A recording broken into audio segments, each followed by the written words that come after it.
Did you know Super Smash Bros. Was originally going to be a game called Dragon King the Fighting Game for the Super Nintendo and would have used the Super Effects chip to render basic 3D graphics. It didn't feature any established Nintendo characters and was planned to be the first game in an entirely new franchise. The game was later moved to the Nintendo 64 mainly to utilize the console's analog stick and 4-man multiplayer as well as its improved graphical capabilities. While the game was in development for the N64, it was codenamed Ryuo. This came from the Ryuocho neighborhood where one of HAL's R&D centers were. Some photos were taken of the area and used as temporary backgrounds in the game. Nintendo characters replaced the existing fighters because one of the game's developers, Masahiro Sakurai, thought the game wouldn't have a good atmosphere on a home console without the inclusion of Nintendo characters. However, Sakurai didn't think this idea would be approved, so he made a prototype to convince Nintendo where Mario, Donkey Kong, Samus, and Fox would duke it out. The prototype was a success, and Nintendo approved the idea. The development of Super Smash Bros. Was set in motion with a small budget. The game had hardly any promotion when it launched in Japan and was even planned as a Japan-only release. The game was a huge success, prompting Nintendo to release it worldwide.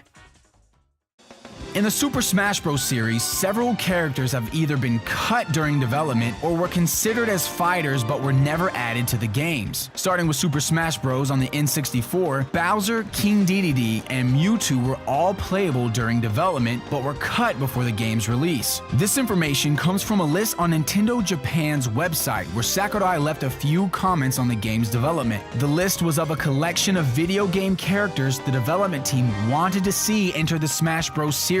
Bowser, Peach, Wario, King Dedede, Ganon, Mewtwo, Mew, Toad, and even Banjo and Kazooie and Rare's depiction of James Bond scored highly on the list, giving us some insight as to who could have been considered during the game's development and who may have also been considered for Super Smash Bros. Melee. For Super Smash Bros. Melee, the developers wanted a fighter to represent Nintendo's 8-bit era. The Ice Climbers were eventually chosen as 8-bit ambassadors, but several other characters were also seen as potential fighters. The Excitebike Racer from Excitebike, Balloon Fighter from Balloon Fight, Urban Champion from Urban Champion, and Bubbles from Clu Clu Land were all considered as playable characters. Sakurai thought the Ice Climbers would fit best, and the only reason the Excitebike Racer wasn't chosen was because Sakurai didn't know how to make him believably jump around. The creator of Metal Gear, Hideo Kojima, had requested Solid Snake be in the game, but due to time constraints, he couldn't be added to the game's roster. A similar event occurred with Sega's Sonic the Hedgehog. Sonic's creator, Yuji Naka, stated Sonic was planned to be in Melee, but the plan fell short due to time constraints. It's also been said that King Dedede wasn't added to Melee because Sakurai said as the creator of Kirby, he didn't want to overrepresent his own series. There's also evidence suggesting Giga Bowser was playable at one point in development, though this could have just been for testing purposes.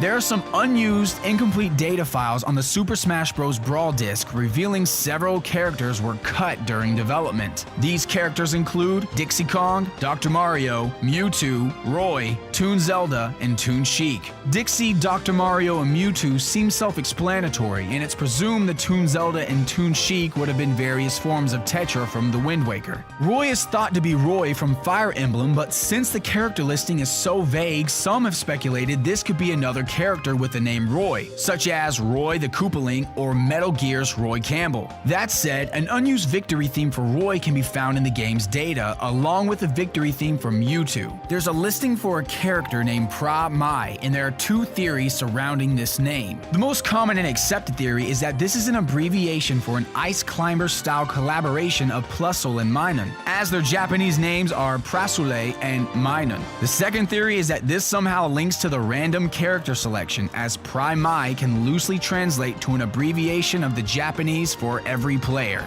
There's also an unused jumping animation for the Pokemon trainer, and though some have speculated he may have been playable on his own, it's more likely he was originally planned to jump around the screen and follow the fight in large areas like the Subspace Emissary. There are also unused textures in the game's data suggesting the characters were originally going to show battle damage during fights. Captain Falcon's helmet and Meta Knight's mask would crack, and Link's sword and shield would show scratches and possibly even break. Some of the trophies in the Super Smash Bros. Series contain some largely overlooked secrets. If you look carefully at the Metal Mario trophy in Super Smash Bros. Melee, you might be able to see that the image reflecting off of Mario is of the game's Yoshi's Island stage. The Metroid trophy in Melee also has an image reflecting off its body. The reflection is of the space station from the beginning of Super Metroid. The Super Smash Bros. Brawl Metroid trophy also has a hidden detail. The trophy's texture contains a small white mark that resembles the sprite of Earthbound's Mr. Saturn. It, however, can't be seen in-game as it isn't mapped to any visible area on the trophy model. If you go to the back of the Princess Daisy trophy and move the camera so it glitches through her hair, you'll be able to see a third eye on the back of her head. This eye was removed in later versions of the game. And if you inspect the bottom of Melee's Barrel Cannon trophy, you can see the characters 2L84ME. Players believe this to be a mildly cryptic message meaning, "Too late for me." That's all for today, but don't forget to subscribe to us on YouTube and follow us on Facebook and Twitter. Make sure you also check out DidYouKnowGaming.com where we post gaming trivia every single day. If you like this video, check out our other videos. And if you have ever wanted to make your own YouTube videos, make sure you watch my video game review training video. I've had some great feedback on it, and who knows, maybe you'll learn something new.